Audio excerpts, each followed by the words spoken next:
Despite the fact that, as Dr. Benson points out, the FBI claims there's no evidence linking bin Laden to 9/11, John McCain, in the intro to the Debunking the Conspiracy Theory Popular Mechanics book, goes out of his way to make the point that the evidence for Al-Qaeda's central role in the 9/11 attacks is overwhelming. That's not the first thing John's lied about. Ralph Schoenman, General of the International Tribunal on U.S. War Crimes in Indochina, spent 7 months in Bolivia. 1967, was imprisoned there after the death of Che Guevara. He worked with Malcolm X with respect to the battle for the Congo and that anti-imperialist struggle in Eastern, Central, and Southern Africa. Negotiated the release of political prisoners. He met Malcolm X when they both were in London and was arrested in Bolivia for being in regular contact with Che during Che's struggle to assist revolutionaries in the Andean country. He was a member in the 70s of the Who Killed Kennedy Committee, and is currently, as most of you know, along with his wife Maya Schoen, produces Taking Aim on WBAI. A freedom fighter, a revolutionary in heart and mind, Ralph Schoenman.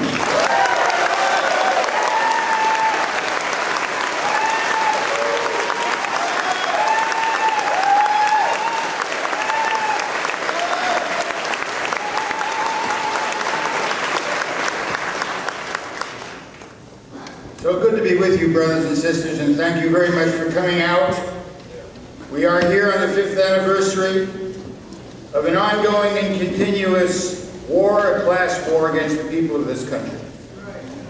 Some 5 years ago, shortly after the events of 9/11, I began a series of broadcasts. It was a 7-part broadcast on WBAI called World Trade Center Uncensored History. Maya and I followed that with the smoking guns of 9/11,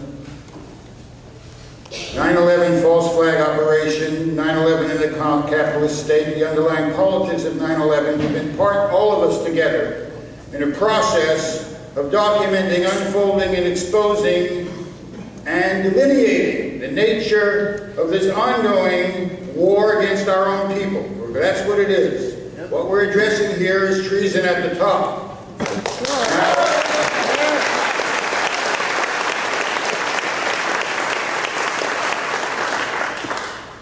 If you look at every attempt on the part of the established media to address the issues that we seek to elucidate, they label these, quote, conspiracy theories, unquote. Well, brothers and sisters, the most frequently invoked juridical category at every level of prosecution in this country, be it city, county, state, or federal, is that of conspiracy. Every prosecutor, every district attorney, conspiracy to defraud, conspiracy to take property, insider trading conspiracy. It's the arsenal with which they always go into battle, and frequently without a scintilla of evidence at their disposal. The only conspiracy in which they have vanishing little interest is that of the crimes of our rulers. It's a label with which to dismiss things without having to think about it. But look, we don't have to go far to understand how power is structured in the United States.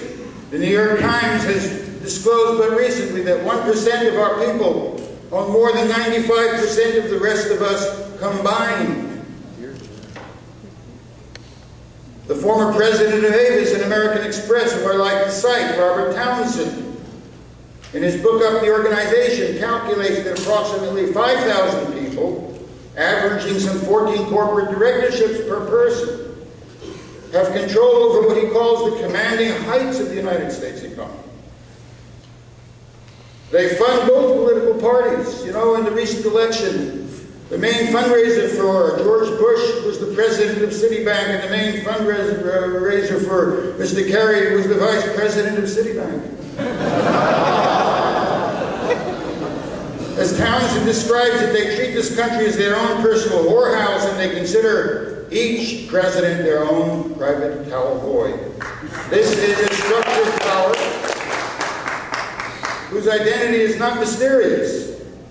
And although it is true that history is not driven by conspiracy, it is equally true that our rulers, perforce, conduct their affairs in a conspiratorial manner, and they always have.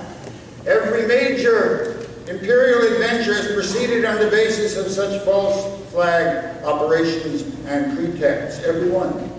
Be it, remember the Maine when they blew up their own ship in Havana Harbor for a long-established plan to seize Cuba and the Philippines. Be it the sinking of the Lusitania or the new Pearl Harbor that they speak of now, but the original one, 6 months in advance, they had all of the parameters of that undertaking. The Gulf of Tonkin, we have adumbrated these. This is but the little continuation of an established policy, of a necessary formula for whipsawing our population into a numbed acquiescence in long-established plans. Yes, it is treason at the top, and it is a form of class war. Yesterday, brothers and sisters, the United States Senate unanimously voted $68 billion additional to prosecute this genocidal war in Iraq. And but recently, in The Guardian in London, August 8th, Dan Plesh, United States forces prepared to destroy 10,000 targets in the Middle East in a few hours, regardless of any impending ceasefire. They're speaking of Lebanon, the removal of Hezbollah or Iranian nuclear positions. The United States forces are prepared to destroy 10,000 targets in a few hours. And the article details that this operational plan is in motion. Let me point out to you that in the Armed Forces Journal in June 2006, Colonel Ralph Peters published a piece. It was his second major such undertaking, a previous one in 1997. It is called Blood Borders, How a New and Better Middle East Will Look. It's an operational plan, maps included. They're going to redraw the map of the Middle East and of Central Asia, seize its resources. For months, and indeed for years, they were calculating $4 to $5 trillion of short-term profit. Indeed, every administration in the United States since 1964 has had these plans for direct seizure of oil and for the decomposition of each state in the Arab East into its ethnic and religious components. Here's how it was described in the Pentagon. Without intervention, and this is 1975, we will face an economic and political disaster bearing more than a superficial resemblance to that of the 1930s. Indeed, in the Pentagon report of that time, they described what they called the Arab shoreline of the Gulf as a new El Dorado awaiting its conquistador. Every administration. Jimmy Carter, 1977, secret presidential directive PD-18, preparing for a force for rapid intervention to seize the oil-producing areas of the region.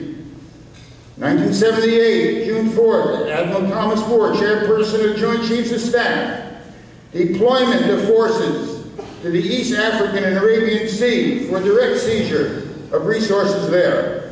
The Brookings Institution documents between 1946 and 1975, an average of 7 military interventions per week, 215 times.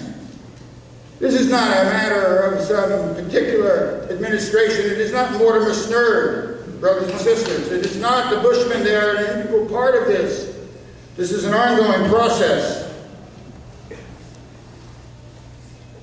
Indeed, as we are well aware, in the antecedent time prior to 9/11, virtually every intelligence agency had a full and developed documentation of what would unfold.